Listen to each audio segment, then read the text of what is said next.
Welcome back, everybody. Time for 3-stock lunch to close out this Friday, and we have some of the day's biggest movers to discuss. Got to start with Boeing. Shares are down nearly 6% as they halted the deliveries of the troubled 737 MAX model. Also, United Health, both of these companies shaving points off the Dow. UNH down about 3% despite beating Q1 estimates. And, of course, rounding things out with JPM up huge after that record Q1 revenue, 7% pop today. Let's get the trade on all of these names with Shelby McFadden. She's an investment analyst at Motley Fool Asset Management. Good to see you, Shelby. Let's start with Boeing. What do you do?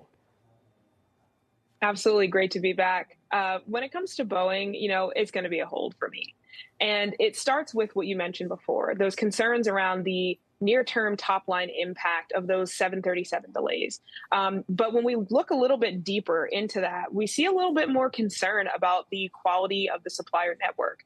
There's a big question. Is this going to be another transitory issue? How long is this going to last? So understanding that there's only so much that Boeing can do when it comes to ameliorating this issue, I think is definitely reflected in a little bit of the punishment of the stock.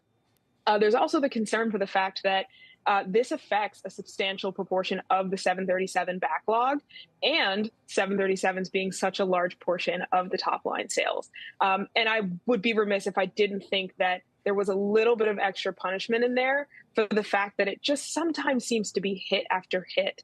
And there may be some even long-term buy and hold investors that are just getting a little bit fatigued. So we'll kind of see in the coming days if they were over punished to begin with. But I would say that an issue of that severity with their supply to resolve it efficiently and safely is a reason to definitely take a pause and hold, wait and see. Big whale in the news today, and that would be United Health. What do you think here? United Health is also going to be a hold for me. And it's actually a really interesting example of why we want to take a look at not just the earnings print, but also really dig into the fundamentals, really listen to management on those calls, because they had a really great quarter, beat and raise, and then the stock's down 3%. And it's coming down to something that's affecting the entire industry, and that's going to be those Medicare reimbursement rates.